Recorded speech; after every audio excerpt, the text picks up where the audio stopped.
Hello everyone. My name is Reese, and in this video, I will be talking about what are some of the differences and pros and cons between a traditional and a Roth IRA or 401k. And this video is inspired by a friend asking me when he was looking into his opening up an employer-sponsored 401k account.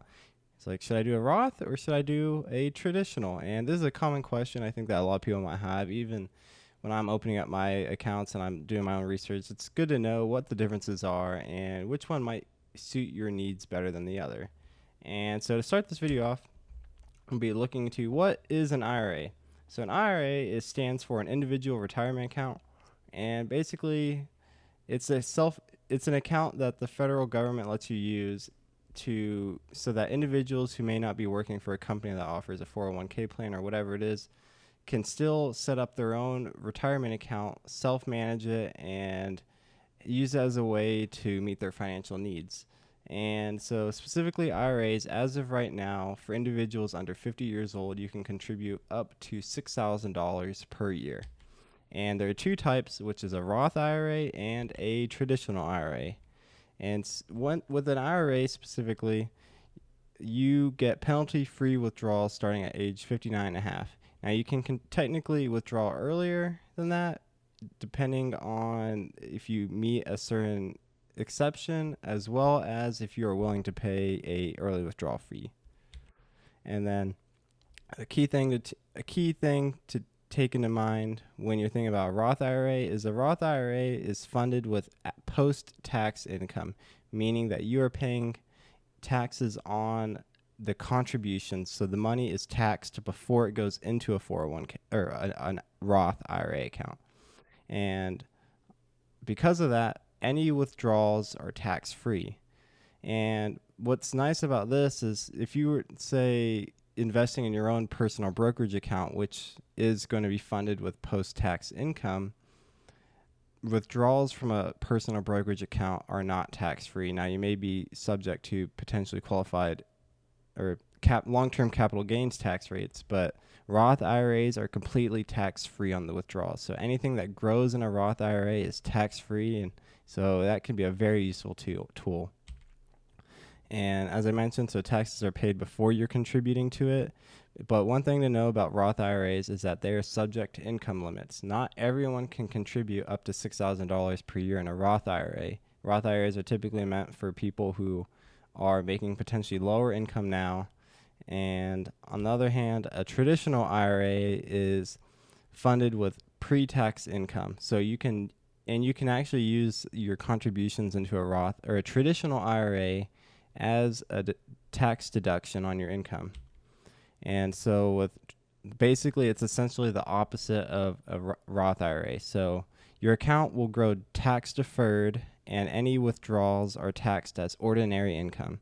It will not be taxed as capital gains. It is taxed as ordinary income on the way out. So Roth IRA, you're taxing the money before it goes in, and it's tax-free out.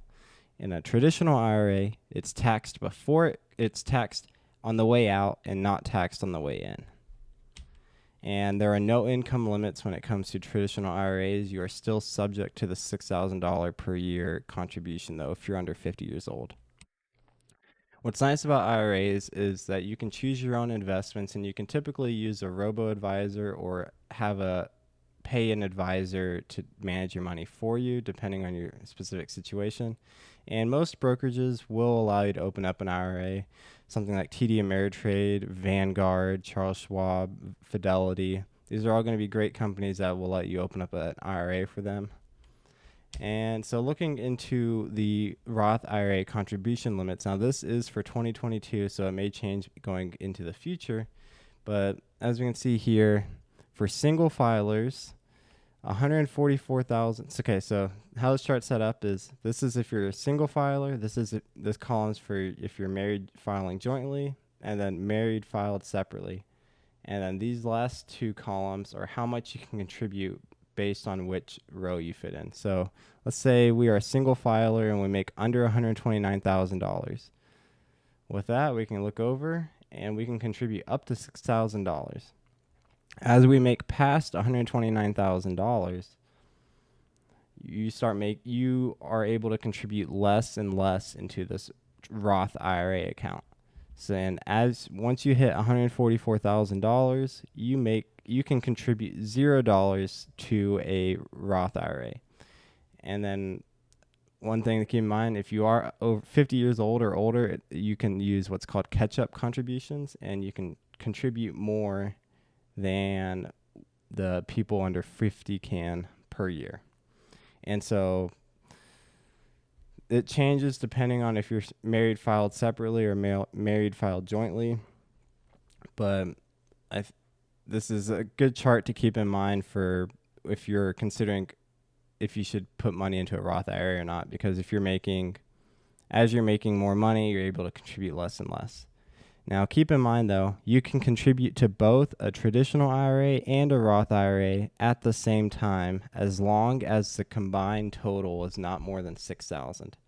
So you could theoretically contribute $3,000 in a traditional IRA and $3,000 in a Roth IRA, and you're good because that is a total combined of $6,000. You do not want to go over the limit, though, because if you go over the limit, you will have to pay a fee constantly until you correct the issue. And then now we're going to look into 401ks.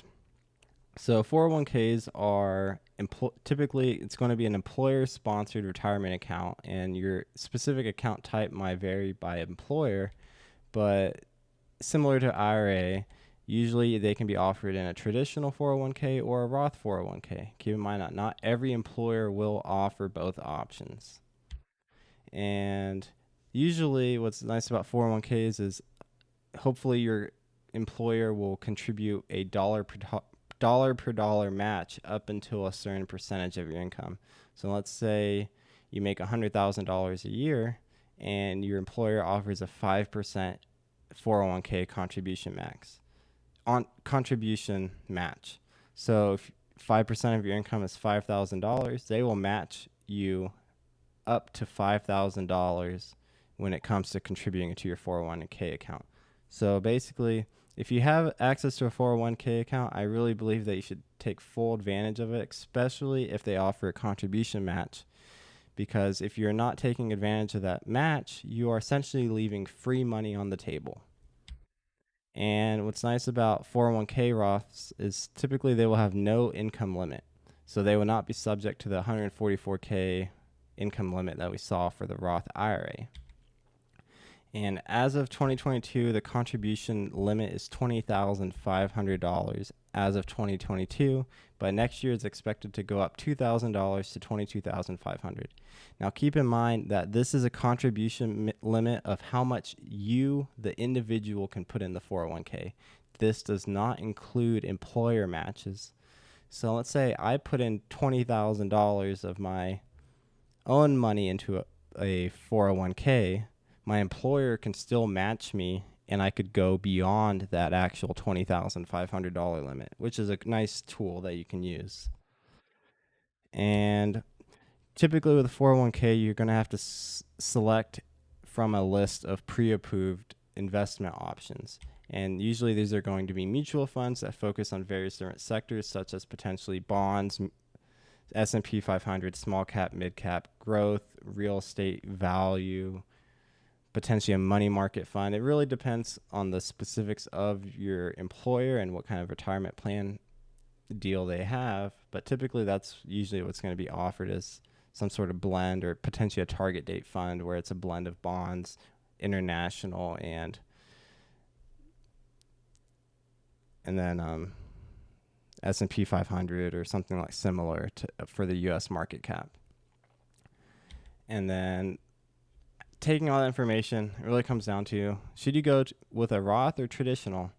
And basically, when it comes similar to with the 401k Roth or traditional, it's going to be the same thing. Traditional is funded with pre-tax income, and Roth IRAs are funded with post-tax income. But basically, it's coming down to, it's a lot of things that sound similar. You want to do a Roth IRA if you are potentially going to be in a higher tax bracket in the future, or you do not want to pay taxes on your withdrawals. So if you have a lot of time and investing horizon, it might be good to do a Roth IRA K while you're younger, because all that money is going to grow tax-free and you won't have to pay anything on the withdrawals. On the other hand, with a traditional IRA, you are seeing a tax deduction now, but when you pull out those funds in the future, you will have to pay taxes on it as ordinary income. No tax breaks on that. It's going to be taxed at the full income amount, not as a long-term capital gains tax rate. And you may not have no choice between a Roth IRA or traditional IRA based on your income. But if you're somewhere in the middle between 120K and 144K, I think it'd be good to use a blend of both Roth IRA and a traditional IRA. That way you can use the full advantage of that $6,000 contribution limit. So I hope that made sense. I know it was a lot of kind of very similar verbiage going back and forth between a traditional Roth IRA. I personally have been using a Roth IRA for the past few years, and I have a Roth 401k set up with my employer. So that way I can just not worry about my money growing, and when I pull out, it's going to be tax-free and I don't have to worry about losing money to the government, because no one likes to pay taxes on their gains. And I hope that made sense. Hope you guys enjoyed this content. And my friend who's potentially watching this video, this is because of you. So hope you guys found this information helpful. Thank you guys so much for watching. I appreciate the support. Feel free to leave a comment below if you have any content suggestions or recommendations for things for me to look into. Hope you guys enjoyed. Thanks for watching. Have a great one. Peace out.